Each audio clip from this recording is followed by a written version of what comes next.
जय श्री श्याम सभी श्याम प्रेमियों को। कैसे हैं आप सभी? आशा करती हूँ मेरे बांके बिहारी जी की कृपा से आप सभी कुशल होंगे। श्राद्ध पक्ष में आने वाली एकादशी, जिसको इंदिरा एकादशी कहते हैं, उसका बहुत महत्व है। कहा जाता है कि जिन पितरों की मुक्ति नहीं हुई है, मोक्ष नहीं मिला है, उनको इस इंदिरा एकादशी का, उनका यदि परिवारजन व्रत रखते हैं, पूजा करते हैं और उन पितरों के निमित्त उनका दान करते हैं, तो उनको मुक्ति मिलती है, मोक्ष की प्राप्ति होती है। तो इस व्रत की, इस एकादशी की पूजा की क्या विधि होती है, सबसे पहले हम ये जानते हैं। तो इस पूजा को करने के लिए सबसे पहले हम ठाकुर जी को यहाँ पर विराजित कर लेते हैं। पीले रंग के आसन बिछाया है चौकी पर और पीले रंग के भगवान को वस्त्र पहनाए हैं। उससे पहले मैंने भगवान का पंचाभिषेक अभिषेक कर दिया। ये मैंने अभी वीडियो में इसलिए नहीं दिखाया, भगवान को बार बार कष्ट नहीं दिया जाता है। तो आज की जो इंदिरा एकादशी की पूजा होती है, उसमें सालिग्राम भगवान की पूजा का विशेषकर महत्व होता है। तो सालिग्राम भगवान को मैंने यहाँ पर विराजित कर दिया है, फूलों का आसन भी दे दिया है और ठाकुर जी महाराज भी मेरे विराजित हैं। और देखिए, मैंने एक दीप प्रज्वलित कर लिया है और धूप बत्ती भी जला दी है। अब इस पूजा में चावल का प्रयोग करना वर्जित होता है, क्योंकि ये एकादशी की पूजा है। तो अब हम पहले ठाकुर जी की पूजा करते हैं चंदन से। ठाकुर जी महाराज की और सालिग्राम भगवान जी की हम चंदन से पूजा करते हैं। आज के दिन सालिग्राम भगवान की बहुत भक्ति भाव से पूजा करनी चाहिए। और अब हम भगवान को वस्त्र अर्पित करेंगे। तो ये ठाकुर जी महाराज को हम वस्त्र अर्पित कर रहे हैं और अब हम सालिग्राम भगवान को भी वस्त्र अर्पित करेंगे। जय हो मेरे प्रभु। अब देखिए, मैंने ये बनाई है भगवान के लिए तुलसी माला, तुलसी मंजरी की माला। देखिए, आपको जानना हो ये कैसे बनती है तो आप मुझे कमेंट बॉक्स में बता दीजिएगा, तो मैं आपको बता दूंगी। तो ये मैंने बनाई है। अब मैं ये ठाकुर जी को पहना रही हूँ। देखिए, क्योंकि ठाकुर जी को तुलसी मंजरी की माला बहुत प्रिय है और ये माला है सालिग्राम भगवान के लिए। तो ये सालिग्राम भगवान को हमने धारण करवा दी है। और एक तुलसी पत्र सालिग्राम भगवान को हम अलग से, जो तुलसी दल होता है वो तुलसी दल मतलब जिसमें नीचे पत्ते लगे होते हैं, उसके साथ मंजरी होती है, उसको हम भगवान जी को अर्पित अलग से करेंगे। और एक तुलसी दल हम ठाकुर जी महाराज को भी अर्पित करेंगे। तो देखिए, ये है तुलसी दल जो ठाकुर जी महाराज को मैं अर्पित करूंगी।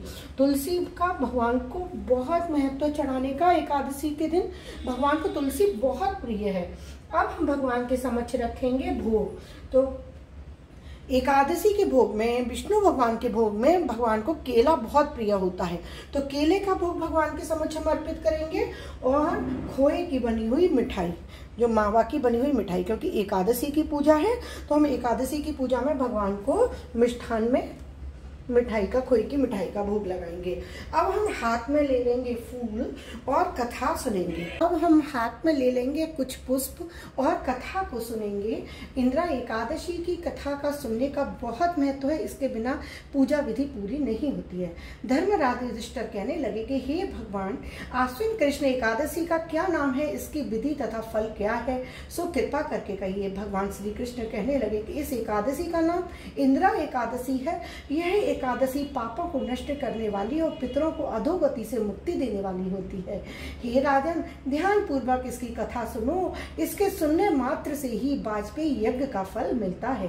प्राचीन काल में सतयुग के समय में महिष्मती नाम की एक नगरी में इंद्रसेन नाम के एक प्रतापी राजा धर्म पूर्वक अपनी प्रजा का पालन करते हुए शासन किया करते थे। वह राजा पुत्र, पौत्र और धन आदि से संपन्न और विष्णु के परम भक्त थे। एक दिन जब राजा सुखपूर्वक अपनी सभा में बैठे थे तो आकाश मार्ग से महर्षि नारद उतरकर सभा में आए। राजा उन्हें देखकर हाथ जोड़कर खड़े हो गए और विधि पूर्वक आसन दिया और अर्घ्य दिया, उनके चरण धोए। सुख से बैठकर मैं मुनि ने राजा से पूछा कि हे राजन, आपके सातों अंग कुशल पूर्वक तो हैं, तुम्हारी बुद्धि धर्म में और तुम्हारा मन विष्णु भक्ति में तो रहता है। देवर्षि नारद की ऐसी बातें सुनकर राजा ने कहा, हे महर्षि, आपकी कृपा से मेरे राज्य में सब कुशल है और मेरे यहाँ यज्ञ कर्मादि सुकृत हो रहे हैं। आप कृपा करके अपने आगमन का कारण कहिए। तब ऋषि कहने लगे कि हे राजन, आप आश्चर्य देने वाले मेरे वचनों को सुनो। मैं एक समय ब्रह्मलोक से यमलोक को गया। वहाँ श्रद्धा पूर्वक यमराज से पूजित होकर मैंने धर्मशील और सत्यवान धर्मराज की प्रशंसा की। उसी यमराज की सभा में महान ज्ञानी और धर्मात्मा तुम्हारे पिता को एकादशी का व्रत भंग होने के कारण देखा। उन्होंने संदेशा दिया, सो मैं तुमसे कहता हूँ। उन्होंने कहा कि पूर्व जन्म में कोई विघ्न हो जाने के कारण मैं यमराज के निकट रह रहा हूँ।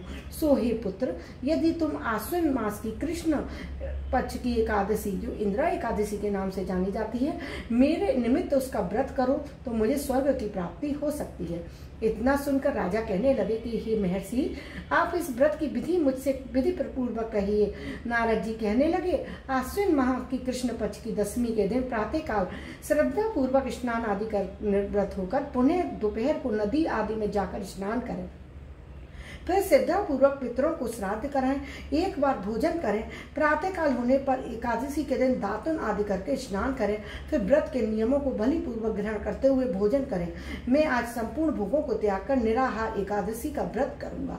हे अच्युत, हे पुंडरीकाक्ष, मैं आपकी शरण में हूँ, आप मेरी रक्षा कीजिए। इस प्रकार नियम पूर्वक सालिग्राम की मूर्ति के आगे विधि पूर्वक श्राद्ध करने योग्य ब्राह्मणों को फलाहार का भोजन कराएं। आज के दिन इंदिरा एकादशी वाले दिन अगर श्राद्ध होता भी है किसी का, आपके प्रियजन का, तो अन्न का भोजन नहीं कराया जाता है, फलाहार का भोजन ही कराया जाता है। पितरों के श्राद्ध से जो बच जाए उसको सूंघ कर गौ को दे दें और धूप दीप गंध पुष्प नैवेद्य आदि सब सामग्री से भगवान का पूजन करें। रात में भगवान के निकट जागरण करें। इसके पश्चात द्वादशी के दिन प्रातः काल होने पर भगवान का पूजन करके ब्राह्मणों को भोजन कराएं। भाई बंधुओं, स्त्री पुत्र सहित आप भी मौन होकर भोजन करें। नारद जी कहने लगे कि हे राजन, इस विधि से यदि तुम आलस्य रहित होकर इस एकादशी का व्रत करोगे तो तुम्हारे पिता अवश्य ही स्वर्गलोक को जाएंगे। इतना कहकर नारद जी अंतर ध्यान हो गए। नारद जी के कहे अनुसार राजा द्वारा अपने बांधवों और दासों सहित व्रत करने से आकाश से पुष्पों की वर्षा हुई। उस राजा का पिता गरुड़ पर चढ़कर विष्णु लोक को गया। राजा इंद्रसेन भी एकादशी के प्रभाव से निष्कंटक राज्य करके अंत में अपने पुत्र को सिंहासन पर बैठाकर स्वर्गलोक को गए।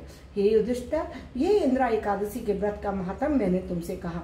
इसके पढ़ने और सुनने से मनुष्य के सब पाप छूट जाते हैं और सब प्रकार के भोगों को भोग कर वैकुंठ को जाता है। तो इसलिए इंदिरा एकादशी की पूजा भली भांति करनी चाहिए और कथा सुननी चाहिए और व्रत के नियमों का पालन करना चाहिए। अब हम ये जो पुष्प है भगवान शालिग्राम के और ठाकुर जी महाराज के लड्डू गोपाल जी के चरणों में अर्पित कर देंगे और अपने प्रभु का श्रृंगार कर देंगे और भगवान जी को भी उनसे अर्पित करेंगे और अपने ठाकुर जी महाराज को अब दोबारा से पुष्प चढ़ाएंगे। जय हो मेरे प्रभु, जय हो मेरे। आज के दिन पीले फूलों का भी बहुत महत्व है, तो आप पीले पुष्प भी जरूर भगवान को अर्पित कीजिए। इस प्रकार से भगवान की सेवा कीजिए। भगवान आपकी प्रार्थना जल्दी सुनेंगे। आपके पूर्वजों को मोक्ष की प्राप्ति होगी और यदि सब कुछ सब सही है तो आपके जीवन में भी सुख शांति समृद्धि बनी रहेगी। तो आज का वीडियो आपको अच्छा लगा हो तो मेरे चैनल पर बने रहिएगा और चैनल को लाइक और सब्सक्राइब करना बिल्कुल मत भूलिएगा। अभी के लिए मैं विदा लेती हूँ। राधे राधे।